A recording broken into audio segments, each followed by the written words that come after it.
Mengapa perizinan tambang tumbuh subur pasca pilkada?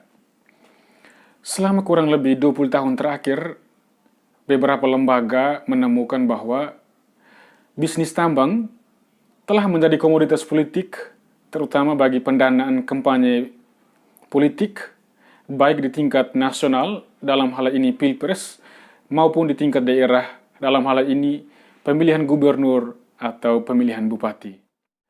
Pada tanggal 15 Juni kemarin, saya menulis sebuah artikel di media NTT Progresif berjudul Aliansi Predatoris Tambang dan Politik Berdalih Kesejahteraan Rakyat. Dalam artikel ini, saya menyoroti satu sudut pandang yang barangkali luput dari percakapan publik, yaitu soal aliansi antara pebisnis tambang dan elit politik lokal di NTT. Dalam hal ini, Gubernur NTT dan Bupati Manggarai Timur. Saya melihat bahwa proses perizinan ini syarat korupsi. Hal itu dilihat dari SK Gubernur NTT tertanggal 25 September 2019 untuk dua perusahaan yang akan mengelola atau mengeksplorasi tambang batu gamping dan pabrik semen di Kampung Lingkololok dan Luvuk di Desa Satarpunda, Kecamatan Lambaleda, Manggarai Timur. SK yang dikeluarkan ini persis masih di dalam lini masa waktu 1 tahun komitmen Gubernur NTT Victor Laiskodat untuk memoratorium atau memberhentikan sementara perizinan tambang di NTT. Karena sejak kampanye gubernur dan wakil gubernur tahun 2018, Victor Laiskodat sudah berkomitmen dan berjanji, dan mestinya janji itu ditagih dan dipenuhi, bahwa dia akan memberhentikan sementara perizinan tambang di NTT. Lalu sekarang masyarakat Manggarai, Flores, dan NTT umumnya menagih janji tersebut. Di mana komitmen gubernur untuk meningkatkan sektor-sektor primer di NTT, misalnya pertanian, pariwisata, perkebunan, atau perikanan. Karena tambang selama paling kurang 26 tahun terakhir tidak pernah berdampak signifikan terhadap perekonomian di Manggarai. Itu menurut para politisi dari 3 fraksi di DPRD NTT, yaitu PAN, PKB, dan Hanura. Jadi, tambang bagi masyarakat Manggarai semacam luka atau beban bagi generasi masa kini dan juga masa depan.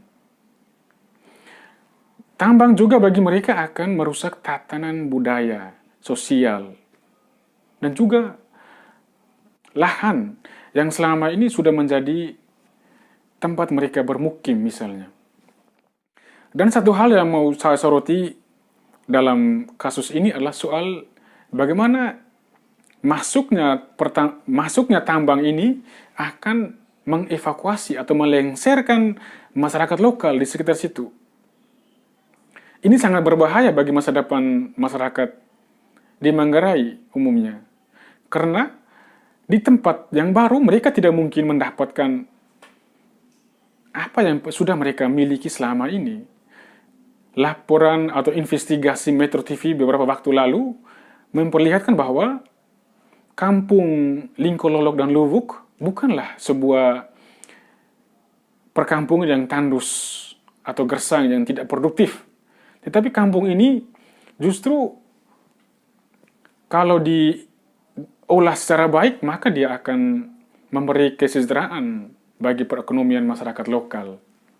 Tapi anehnya, masyarakat Manggarai, Flores, dan juga NTT belum menemukan satu kata sepakat dalam kasus ini. Artinya, menolak tambang, karena tambang tidak relevan atau tidak sesuai dengan kontur topografis di Pulau Flores yang begitu kecil. Dan seperti saya bilang tadi, dengan adanya tambang ini maka wilayah pemukiman atau perumahan masyarakat akan dievakuasi atau dilengsarkan. Ini berbeda dengan wilayah pertambangan di Sumatera atau di Kalimantan yang jauh dari pemukiman warga. Karena mereka punya tanah luas, sementara Flores ini wilayah pertambangan persis berdekatan atau bahkan didirikan di atas lahan atau rumah warga. Dan ini akan menimbulkan kehancuran bagi masa depan masyarakat lokal. Anak-anak yang akan dilahirkan dari generasi masa kini akan memikul beban, trauma, psikologi untuk hidup mereka selanjutnya. Melihat sikap masyarakat terhadap ini kegiatan pertambangan di Manggarai yang terbelah ke dalam dua kelompok, yaitu kelompok pro dan kelompok kontra, saya lebih menganjurkan bahwa bagaimana kita sebagai aktivis, sebagai pemerintah, sebagai LSM, sebagai akademisi, kita duduk bersama untuk berbicara lebih panjang dan lebih komprehensif untuk mencari jalan keluar yang terbaik bagi pembangunan dan kesejahteraan masyarakat di NTT. Apakah kita mau fokus pada industri pertambangan untuk membangun NTT? Ataukah kita memilih jalan lain, misalnya dengan cara-cara yang organik, misalnya melalui pertanian, perikanan, pariwisata, atau perkebunan.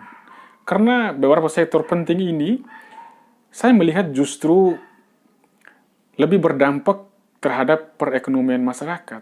Karena ia hidup berdampingan dengan masyarakat dan menjadi pekerjaan. Sekarang pilihan ada di tangan kita. Apakah kita mau mewariskan luka bagi generasi masa depan? Ataukah kita mau fokus pada pembangunan yang berwawasan ekologis?